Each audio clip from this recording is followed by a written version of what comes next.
What's up everybody and welcome back to my channel. It's time for another recap of what went down on this week's episode of Teen Mom 2. Just a quick little update on the project I told you guys about a couple of weeks ago. It was so close to coming out on Instagram. I was so freaking excited, but unfortunately it got shelved. I can't say too much about it. It's very ambiguous, but it was a project that I was working on with HBO for a new show that they had coming out. The other YouTubers involved in it were people that I watched long before I even dreamt of coming on YouTube. They were Kingsley, Timothy DeLaGhetto, and other people like that, and I was really looking forward to it. It's been like 4 years since I've been on YouTube, and that was only going to be the second ad that I ever took on in all my time, despite getting offers all the time. So I was really excited. I was so passionate about the show. I binge watched all of it. I thought all of you guys would love it, but unfortunately the project got shelved at the last minute, so it's not going to come out on Instagram, unfortunately.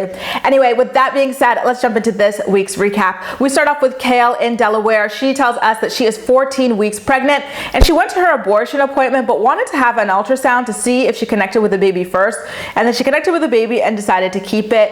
I found that to be very strange, you guys, because as far as I'm concerned, correct me if I'm wrong, remember I'm Canadian, but from the information that I hear, typically going to get an ultrasound ahead of an abortion is not a good idea. It's typically something that men who don't want women to have abortions put into legislature in certain states or cities or whatever to kind of torture them out of going ahead with their reproductive decision. So the fact that Kailyn decided out of her own volition to go this route was really strange to me. You know, I am really curious about whether or not it was strange to other people as well, but I was kind of like, is this even a real story? Because she has lied a lot. Remember when she was pregnant with Lux, that was a huge lie that she came up with to hide the situation as well. So I don't know if I believe her on this. And if it is true, I find it a little bit odd. And speaking of Lux, Kailyn exposed herself for lying about his conception even further, because she said when she was pregnant with him that she never thought twice about keeping him. What kind of a person who is planning a child, remember that was her story that she told everyone. My doctor told me I was going infertile, so me and my friend, we made a committed decision to have a child together. What kind of a person who commits to having a child would even say that, right? I really do think she needs to apologize to women going through fertility issues, because she has made a mockery of them. Moving along to Florida. And I also cannot with her and these crocodile tears, crying like she's not a 3-time mother, pushing 30, who knows how babies are made. This child was 100,000% planned. You cannot convince me otherwise. She says she wants to put on her big girl pants and deal with it. Well, what she should have done was, you know, put on her big girl pants and figured out how to use a condom or birth control if she really wanted to avoid being in this situation. Moving down south to Florida, Briana comes up with a list of how much money she spends on her daughters so that she can confront their fathers to get them to start contributing financially. I know she pushes Devon to help, and he does here and there, but a few episodes ago she specifically told Lewis that he doesn't have to contribute financially to Stella. She just wants him to start coming around more. We already see that he hasn't even come around more. So I thought it was very, I don't know what the word is, delusional a little bit of Briana to bring him to the table about money. It's like this guy won't even give his time for free without money or anything to his daughter, and here you are thinking he's gonna start contributing some cash. It's just not gonna happen, unfortunately, very unfortunately, by the way. Her mother suggests that she puts the kids on child support, but then Briana, in her talking head with us, she says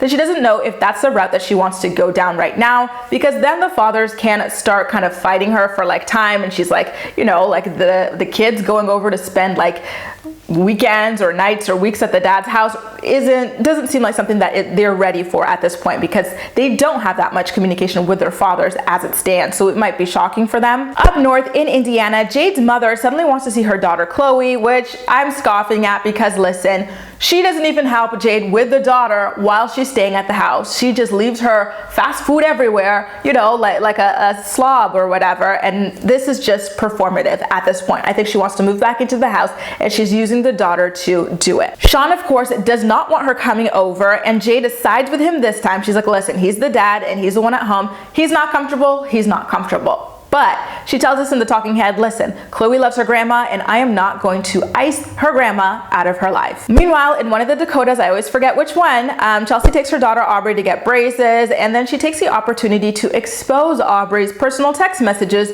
with the world yet again. This poor child. She says that, you know, everyone was nice to Aubree when she texted everyone about getting braces, and then she complains that Adam told her that he had braces as a kid and he didn't like them.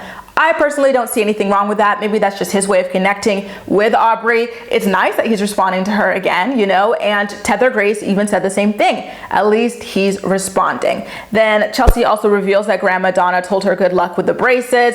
And, you know, I'm kind of like, look, it appears as though Aubree secretly likes communicating with the Linds. You know, before they were pushing this narrative, she doesn't want to go over there. She doesn't want to talk to them. She doesn't want the grandma's number in the phone. Aubree did say that on camera, for sure though, about the grandma's number in the phone.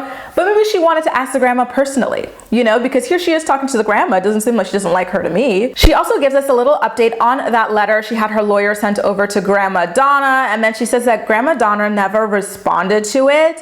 And to this day, based on articles that have come out recently, this is real life now, their agreement has never been officially changed. She also tells Tether Grace that Aubree has told her that she doesn't really want to go to Grandma Donna's house anytime soon. She's been asking her, do you want to go soon? Apparently Aubree says no. Guys, what did you think about Addie's hair scene? I'm trying to be really careful with this because I don't want to speak about her directly. This is 100% me wondering about Leah in this situation. As always, I never want to talk about her directly, but what happens basically is Addie just tells Leah to do her hair. She goes, Mom, do my hair. Not, can you do my hair? No, please. Nothing like that. And then, you know, she sits down to get her hair done. Leah makes a little joke about how, oh, I've got all this power. I could pull you up by the hair. And then Addie gets a little, you know, attitude. I thought it was funny. She was like, then do it. She's like, then pull me by my hair. I thought that was funny. And then at the end, she doesn't say thank you or anything like that. She just says finally, and she walks away. And then Leah jokes with her about it. And I'm kind of like, I don't know, y'all. I just know that this kind of stuff would not fly with my parents. It absolutely would not. And I'm kind of curious about, you know, what Leah's kind of encouraging here. Moving over to Delaware again, Kail tells Joe, Javi, and V that she's pregnant. All of them are incredibly supportive of her. I wonder what they're saying in secret because this is a mess and this is not good for any of their kids.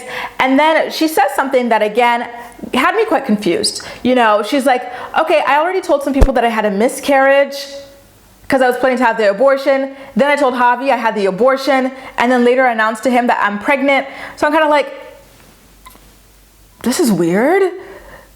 Playing a miscarriage, an abortion off that you haven't even had as a miscarriage. And it just makes me so uncomfortable, you know, I don't even want to speak on that too much because it just makes me so uncomfortable. And then the Javi situation was doubly weird to me because she told Javi she had an abortion and then she tells him that she's pregnant. So why not just tell him that you didn't have the abortion and you're still pregnant versus acting like it's a whole new pregnancy announcement? Unless I misunderstood her, I don't know. Notably absent from her list of people that she announced the news to was the baby daddy himself, Chris Lopez.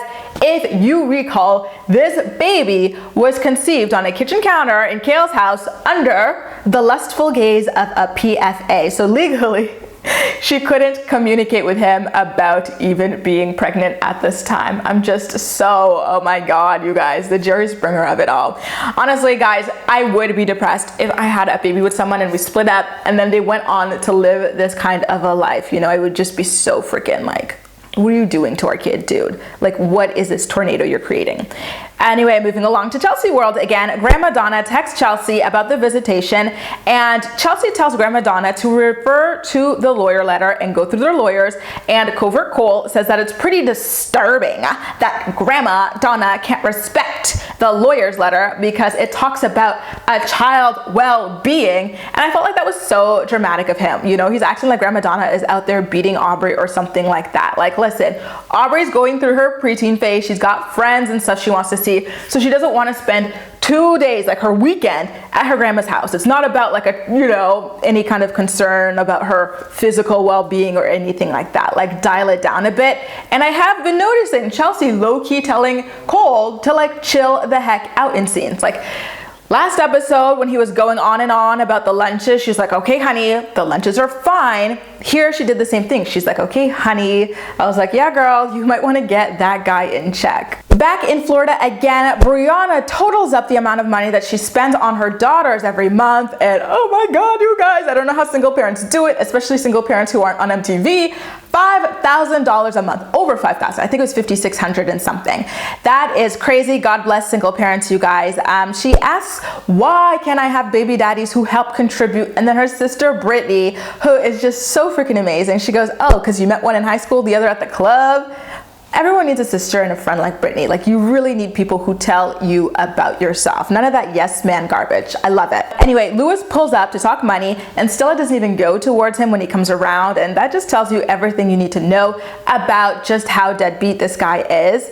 Then we go back over to Indiana, where Jade tells Shawn she comes back home to do another drug test, and she lets him read his own results. I would have been like, let me read that stuff. Guys, I don't want to be pessimistic, but I kind of feel as though while she was away, maybe he got like a year's supply worth of someone else's pee. Listen, I think I remember reading an article about Mike Tyson talking about how he would allegedly like game the system when he was doing pee tests as a boxer and stuff. And he's like, it's so easy. So I just, you know, a little bit of caution here. Then she ironically talks about how her parents are going to come around to see Chloe, and Shawn's like, well, are they still on drugs? Are they not going to do a drug test? And she says that she would not drug test them. So Jade, why are some people allowed to be high around your daughter and not others? Shouldn't everyone be sober around her?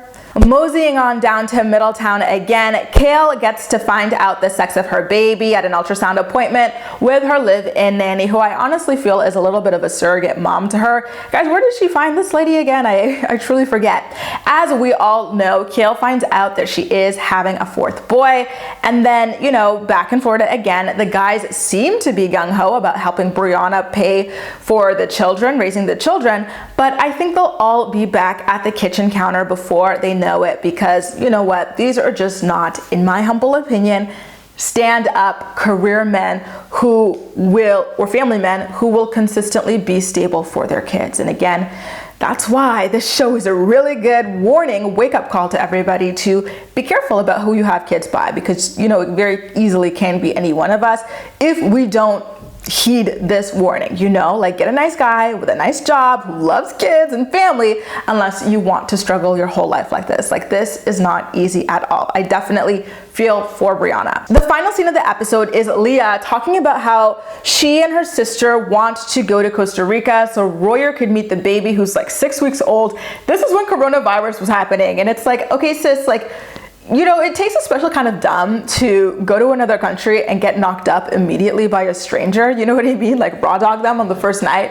So we already know we're not working with Einstein here, but the fact that there's a pandemic killing people out there, and her sister wants to take a 6-week-old baby on a plane to Costa Rica, is just mind-blowing to me. You know what I mean? Okay. And then Leah wants to go with her for what?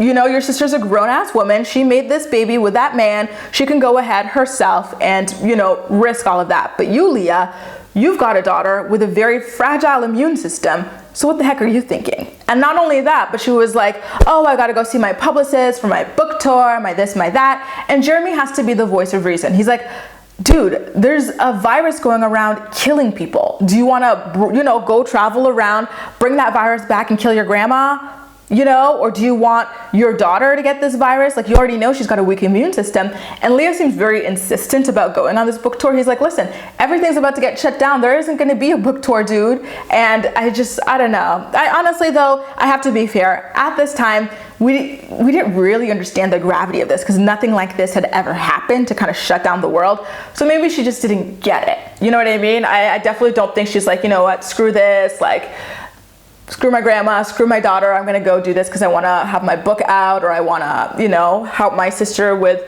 the 90-day fiance situation, you know what I mean? I think she just didn't get it, because there were quite a few people, I remember Dr. Drew was one of them, going around talking about how this is nothing, like, you're not gonna get sick, keep going out to those sports games, keep going out to this, keep going out to that. So, you know what? I'm gonna chalk it up to it just being, you know, still very new and shocking and weird for all of us, because I think we all kind of had that phase where we're kind of like, A little weird, but life goes on, you know, and now here we are, like what, 7-8 months later? Anyway, guys, that does it. A recap of what went down on this week's episode of Teen Mom 2. But as usual, I'm more excited to hear what you have to say about everything. So please make sure to let me know all of your thoughts and opinions in the comment section down below, and we'll chat.